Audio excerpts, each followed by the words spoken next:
Yeah, man. I'm Cipher. I'm the hottest rapper out of Dallas right now. I got a single called "Make You Mine" that hit the top 40 of the iTunes R&B charts. I performed on stages with in stadiums with 10,000 people with artists like Lil Durk, and yeah, man. I'm also I've got a few successful businesses that I've started, and I'm now the founder of the DFW Underground. Okay. All right, bet. All right, so that's a lot. So, It's a lot. all right. So I guess the first thing we can start with is DFW Underground. Yeah. So can you kind of tell us what that is exactly? DFW Underground is a concert series. It's more than one concert, and really what the problems I'm trying to solve with DFW Underground is there's really two main problems that it solves. We got fans in the DFW hip hop scene who don't have a consistent place that they can go, right? There's all these different venues, all these different artists. Some of them perform consistently, some don't. Some of them are on tour. But where do you go if you're a hip hop fan and you just want to go see some local, homegrown talent in the Dallas Fort Worth area? I don't know, right? So we got to make something new. So that's the number one problem it solves is it gives fans somewhere to go see local artists. The second problem that it solves is giving artists a way to connect with fans, right? Giving them a platform, giving them somewhere to go, right? There's a lot of open mics in Dallas, a ton of them. But fans are not going to check out open mics. Fans are going to concerts. They're going to the bar. They're going to the club. They're going bar hopping. They're going out. They're just exploring, but they're not going to open mic, especially when it's on a Tuesday night. Exactly. So we need something on the weekend that people can actually take time to go to and sleep in the next day, and that's exactly what we're doing. All right. So the one that's coming up when the 20, what is it, 21st? July 21st. Yep, the first one. So this is the first one. Who are some of the artists that you have lined up? For the first one. Yeah, so Big Two's gonna be there. Okay. Common Sense, Jay Coca, Okay. Scripted, Okay. and then me, Cipher. Gotcha. Yeah. Okay. Bet. All right.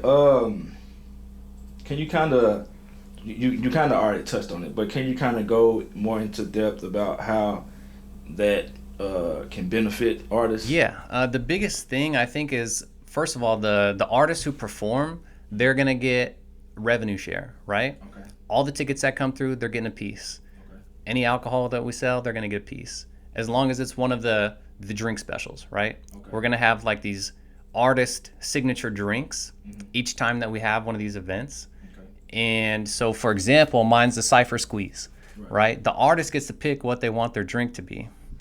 Um, Mine is going to be like rum, pineapple juice, and Sprite, right? And it's called the Cipher Squeeze.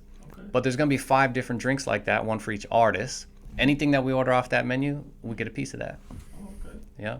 That's dope. So the artists are going to get paid, and that's how it helps the artists. They also get exposure to new fans, and they get a chance to interact with people and network with other artists. But the advantages over the open mic really are that the artist gets paid, and they connect with fans, not just other artists. Right. Yeah. Okay, that's a good look. I might. All right, bet. All right. So, when did you first start to kind of get a good buzz and kind of get your name out there? I would say a couple years ago. Couple years ago, I really started to. 2019, I really started to take this seriously, Okay. and I didn't put out my first song. I don't think until like 2020. Okay. And I was doing covers and just trying to grow the brand on YouTube and grow my audience. And artists. That's for the most part, we're always trying to grow our audience. Yeah. But more than just getting eyeballs on my music, I wanted people to connect with like my story and what I was talking about. And one of my songs that I've gotten like the most response from fans on is a song called Trapped, which is all about me feeling like I'm trapped in the environment that I was in at the time. I was in like a really abusive home, and then ended up going to like a children's home, and then into a foster home, and into foster care. And so it was the song really kind of talks about me feeling trapped in that environment, and eventually realizing that the only way to get trapped was to leave. The only way for me to not be trapped was to leave. Yeah. Okay. All right. Let me ask you this. This might be a shocker to some, but you're actually white. Da, da, right? Do you do you feel like people underestimate you, or or kind of look past you because you're white in hip hop? Yeah, I do actually. I feel like just out the gate, some people just straight up do not like white rappers. Like Yeah. there's just already they're closed-minded already. Yeah. And I'll never reach those people, and that's okay with me. Yeah. I guess it's not like. First of all, I don't want to be any other color than what I am. Like I'm not trying to change me, Yeah. but also. I guess I would say, yeah. I mean, it's a little bit more challenging. Like record label execs, right? First thing they're like, "Oh shit, he's white. What are we gonna do?" What did they do? He's either got to be Eminem, Yeah. or he's got to be. We don't even know if we can be Jack Harlow. Yeah. Like, who else is he gonna be? Logic, maybe. Yeah. Like, everybody wants to know. Well, you're gonna be the next who? Yeah. And I'm like, why do I have to be the next Eminem? Or the next Logic, or the next whoever. Why can't I just be myself? Exactly. Right? Yeah. Oh, that's not marketable. Oh, we don't know. Like, or that's unproven. Yeah. So. I mean, yeah. All right. Let me ask you some questions that aren't really related to music. All right. Let's see. All right. What's one thing that you bought or spent money on that you regret? Something I regret spending money on. Yeah. Okay. There's this girl Uh-oh. who. So I wanted to shoot a music video, right? Okay. We were shooting a video for Flames, and I wanted some models to come through for the video. Okay. And of course, all these girls like never met me before, only met me online. How do they know? First of all, they're even going to be safe when they show up. And then second, that I'm going to pay them, right? Right. So I was like, all right, well, I'm going to give these like, this one girl, she's the only one, she asked for a deposit. The other ones did not. But this one model was like, all right, I want a deposit. And she wanted like a big deposit. And I was like, I'll give you like $20, just so you know that I'm serious and I'm going to pay you, but your ass better show up because I don't know you either. Okay. And I didn't say that to her, right? Yeah. But I was just like, well, here's a small deposit, Okay. She didn't fucking show up. She didn't show up. Nope. Didn't show up. Do you feel like that was your? What you gave her $20? $20. $20. Okay. And it was on like Zelle, so you can't take it back. Yeah. Or Cash App or whatever. Dude. And it's really like $20 is nothing, bro. Like Right. I'm not even sweating $20 at all. But it was the principle. Like Yeah. I expected you to come, and she just ghosted me afterwards. Like she didn't say sorry, she didn't respond, she didn't send it back, she didn't like say, "Hey, let's do something else." It was more like, "All right, just I'm gonna take his money and ghost his ass." And So how much was it all together?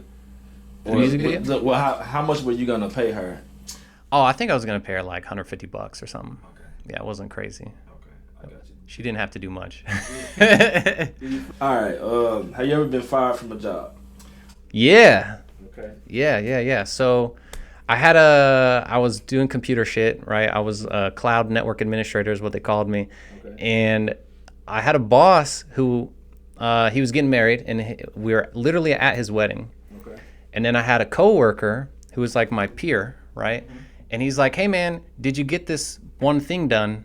We were literally at the fucking wedding, Yeah. for my boss's wedding. And my coworker's like, "Did you get this project done, or did you get this one little task done I needed you to get done? Because I can't move on until you get it done." Yeah. And I was kind of like, "Dude, what? And you're at a wedding. We're at his wedding. What are you talking about?" It was like Saturday, I think. Yeah. And he's like, "Well, can you get it done tomorrow? Tonight or tomorrow?" And I was like, "No." Wow. Well, why? It's the fucking weekend, And I didn't cuss at the guy. I was just kind of like, "Look, man, it's the weekend. You can wait 48 hours. It's like 36 hours from now. You can wait until Monday, and I will do it Monday when I get there, And the guy is like, I needed it, and it's kind of a blocker for me, and yada, yada, yada. And I'm like, dude, look, I don't mind doing it, but I'm not going to do it on the weekend. Unless my manager tells me that he needs me to get it done outside of our normal hours. So he's not your manager. No, he was a peer. Okay, I got you. Yeah. So I was like, look, if the boss wants me to do it, great. But are you gonna go up to him at his wedding day and ask him if he wants me to get it done tomorrow? Right. Come on, bro. Like, just chill. And then Monday, showed up to the office, and I got fired. Wow. And I was like, fuck it. If that's what, if that's, first of all, work-life balance is important to me. Yeah. But second, if you can't even have a conversation to me about, like set expectations, If that's your expectation, fine, but let me know. But don't come to me at a fucking wedding randomly and be like, is this done yet? Yeah. Bitch. What's a conspiracy theory that you 100% believe? There's so many. Let's say, ooh, man, I might piss some people off.